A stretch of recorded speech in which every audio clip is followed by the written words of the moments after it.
Good morning all, Jonathan Whittaker here again. New video today. This one has been one of my most frequently requested videos, so today I'm going to go ahead and do it. And it's going to be on how to make a base for the router. And I'm going to touch on a few things here, a couple of why I make them quite so big.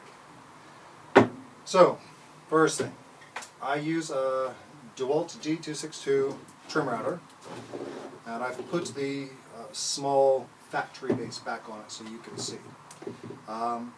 So this is what you use as a template to make your router base. But it doesn't matter whether you have this base, whether you have a plunge base, whether you have a larger half-inch router, they all have a removable base. So what I'm going to do now is I'm going to take one of the bases off and show you what it looks like. Okay, so I've taken off the base from my plunge router. Just 4 screws on the bottom, hold it in. Gives you a great little template to make a new base. So today I'm going to be doing a base out of this. This is a 10mm thick acrylic. Definitely think acrylic is the best way to go. It's nice, it's thick, it's robust. I tend to go a little bit thicker than most of the bases that you'll find, because I like to do them quite large, and this way the chance of them flexing is much less. Okay, this is the one I normally use, even for small signs. I believe this is 12 inches by 7, and I actually want a bigger one than that. So on the half-inch router, the base is shaped a little bit differently. It's got a lot more holes, points of contact for you to attach to. But on the little trim router, this is the one I'm going to use to make a copy of today. It's quite small. So it's got 4 holes that allow attachment, and we want to get these marked onto that piece of perspex. To show you the reason why I use a large base, I do a lot of outset signs that have no border. So if I'm going to do something like this, the letters are the highest relief point. To try to carve that, you have to have something for the router base to rest on. So the bigger the base is, the easier it is to do. If I'm going to do a small portrait style, cut the wood, and I attach a frame, and I use the frame as a guide for the router, so that way it can sit and I can cross pretty much anywhere on that without the edge of the router tipping off. When you get to the quite larger ones, because I do signs up to 8 feet, this is all outset, and it's so large that you can't really have a base for the router to land on the entire time. You're going to have areas where you need to remove background material. When I used to use smaller ones, I'd be so focused on the routing that I would come along and I'd hit a little bump and I would damage my carving. So I use bigger ones. If you're doing a pretty basic sign where you've actually left the frame of the board on, that's fine. Now the router can sit on there, router base can sit on there and cover the whole thing. The small bases, that's almost not possible, and it's there's a good chance you make a mistake. And the other one I'll show you is one of the signs I use whenever I'm doing demonstrations or exhibitions. So this one is a laminated 1x2s, and I put a frame around this one so that it had something, a ridge for my router base plate to go on. And this does me quite well, it shows. Okay, so let's go on to marking our templates out. Alright, so the first thing we want to do is get this centered on there. It doesn't matter if it's not exact, as long as it's roughly in the center is good. So I have got, this is 29.8 centimeters, so what's that, 14.7 centimeters. So I kind of mark there, just double check. Yeah, close enough.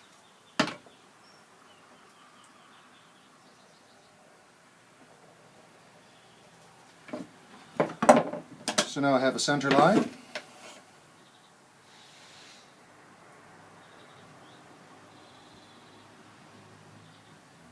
And actually, you don't really even need to go any further than that. I'm just going to square it off on here.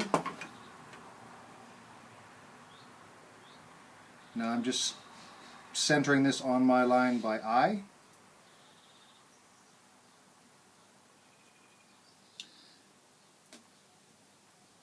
Making some marks for my screw holes.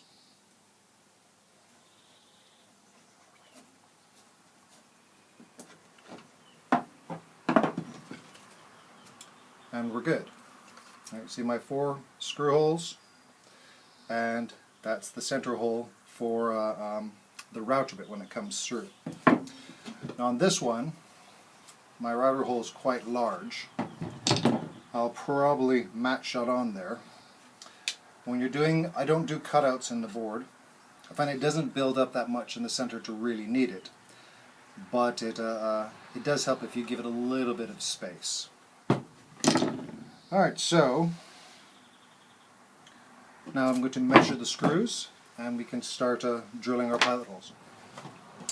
Alright, so the screws that I need to fit into here are these round-headed screws. Just going to do a quick check on their size.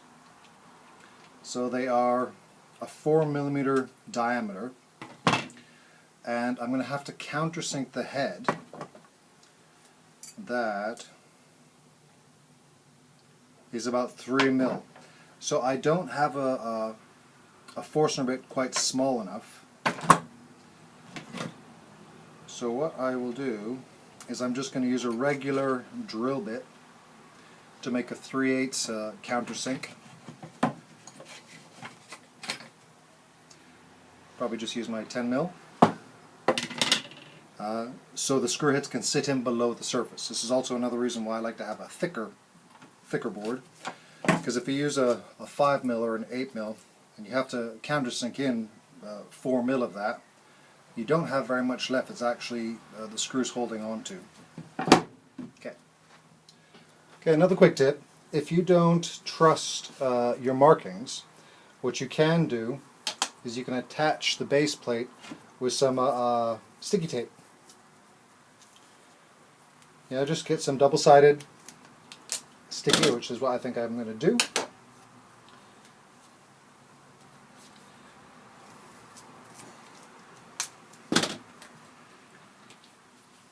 And then you can be sure that you're lining up exactly.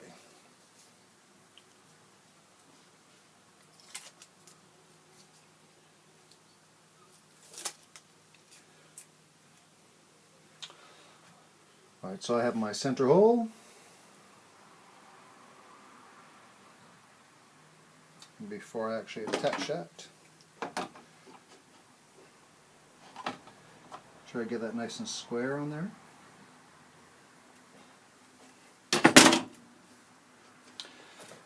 Now our template's attached, and we can drill right through that. Just be careful not to touch the sides, you don't want to damage your older one. So I think we said it was a 4mm. I'll double check. Always good to double check if you're not sure.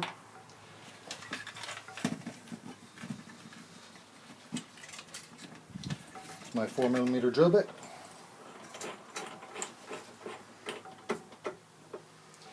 Just find the Allen key. If you don't have a drill press, it's not really a big deal. You can do it freehand.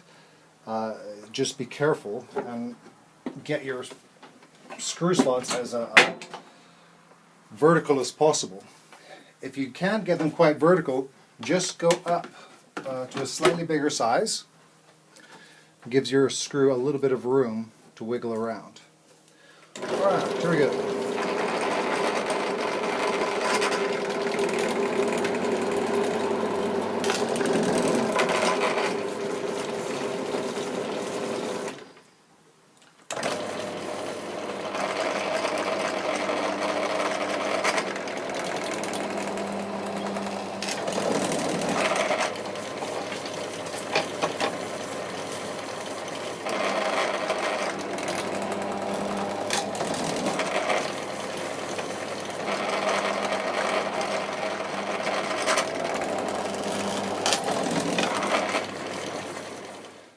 that's all forward done. Now just to take that off, remove any extra little bits of the tape. Now I need to do the countersink. So I'm just going to be using a regular drill bit. I've made my guide holes. I just need to make sure I don't go past the depth I want. So if you're using a hand drill, I would get some tape and mark your depth around there. Fortunately, my bench drill has got a measuring gauge, so I'm just going to go with that. Alright, so I'm all centered up again, got my larger bit in there. I want to go down 3 mil, marked it on there. Let's go.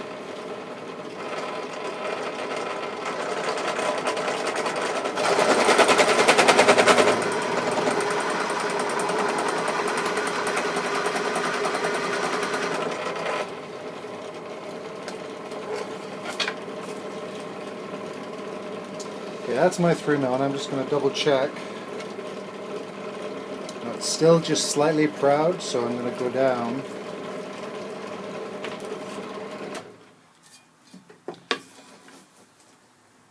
Another mil.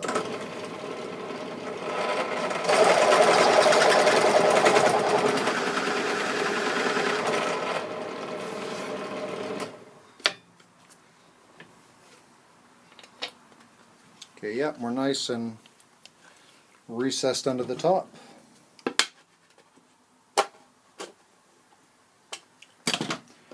Alright, do that 3 more times. Alright, so I want to check, make sure everything fits as it should. Would help if I took that bit out. Just lower that down.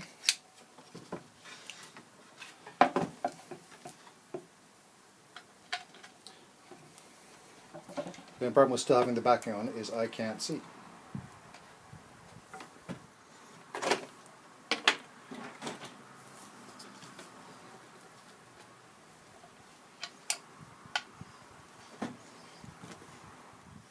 Alright, so there we have our base. We're locked on and attached. So now what I need to do is cut out that pilot hole. Add 2 handle holes. What I'll do is I'll mark up the handle holes right now.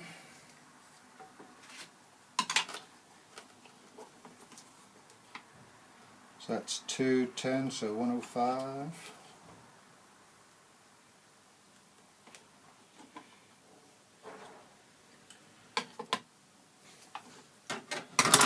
There we'll have our 2 holes. So now to make the center hole, what I'm going to do is I'm going to put a bit in the router, put it back in there, make a pilot hole, then I'm going to add a large Forstner bit and bore the hole out. Alright, to make my guide hole, I'm going to use a 1/4 inch V-groove bit. Basically, I just want to mark the spot exactly in the center where this is going to come down. The little groove I make is going to give me the exact position for my Forstner bit. So got that in there, pop that in, and what I'll do is I'll just screw that down. Right, some eye and ear protection.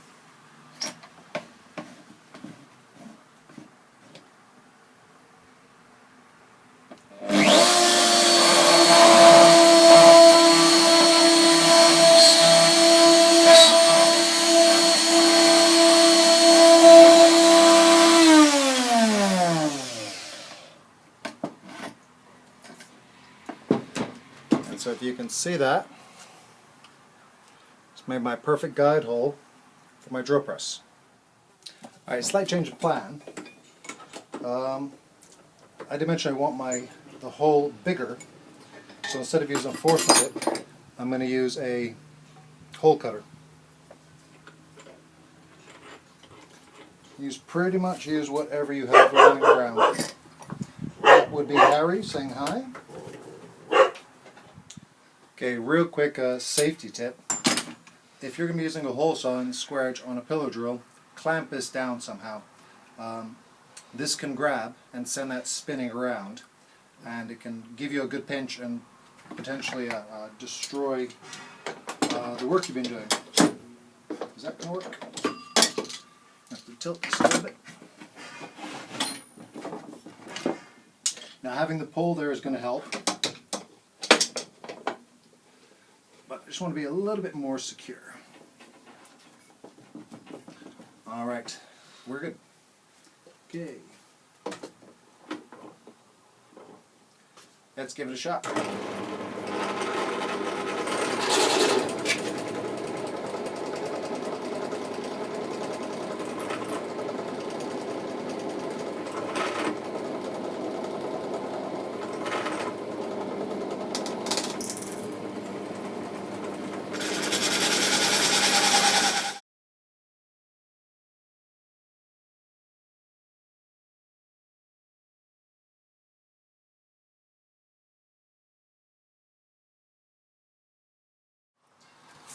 Alright, so that is our whole cut.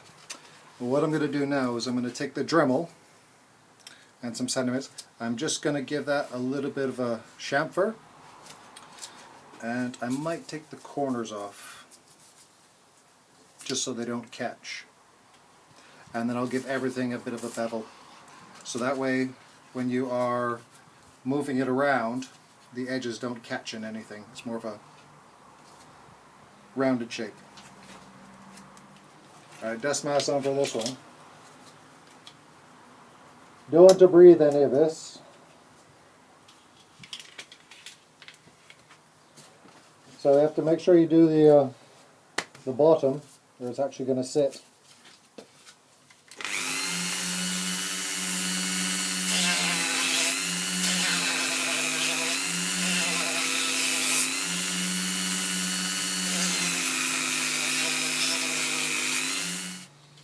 Yeah, it doesn't take much. So I think. What I'm going to do now is I'm going to put the handles on first, and then I'll see if I'm going to trim it. Alright, so the handles I have are just two really cheap door handles. These are not the ones I'm going to keep on. I don't like using ones these small.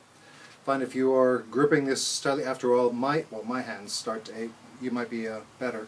But I'm going to get some nice big fat handles. So that's a screw. Again, it's got a round over tip, so we're going to have to countersink that, bore a hole through there. So again, first thing I'm going to do, check the size of the hole, make sure my marks are lined up, make the holes.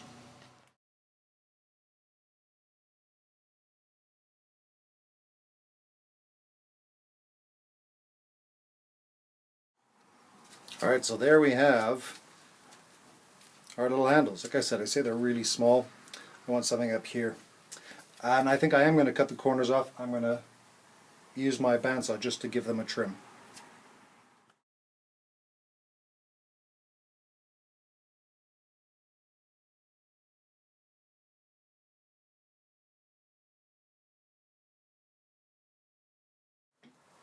Alright, I'm going to give the edges a quick sand with the old belt sander, and then see if I can give it just a little bit of a polish.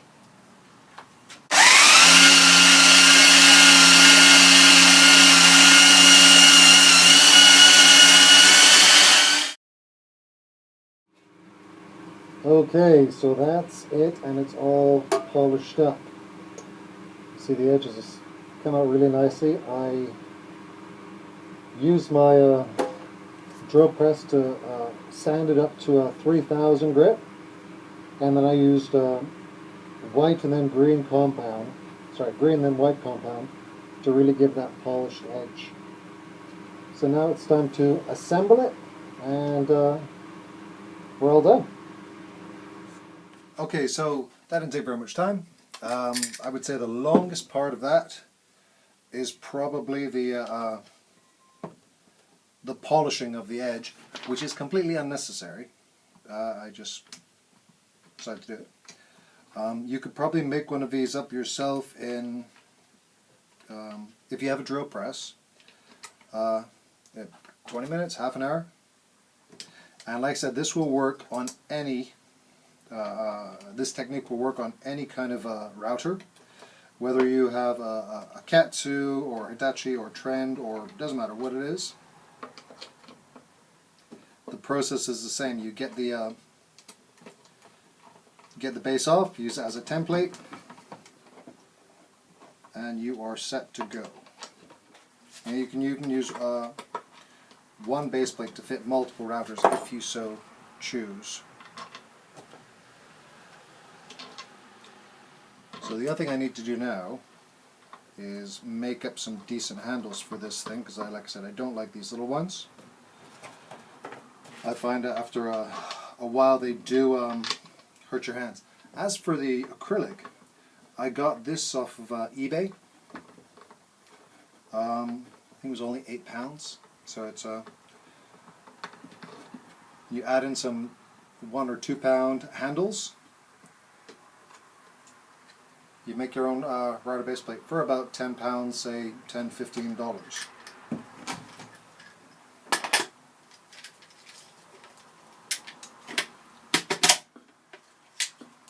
And there you go. Nice good base plate, nice and clear, nice big hole for you to see through. Anyhow, I hope you like that. I hope that was informative. Any questions, just send me a message.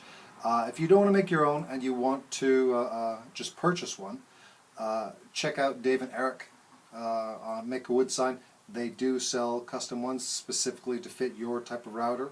In the States, if you're in the UK or Europe, there's a guy, Paul Hadley. I'm not sure of his website, but if you Google Paul Hadley, you'll be able to find him. You order one in the UK.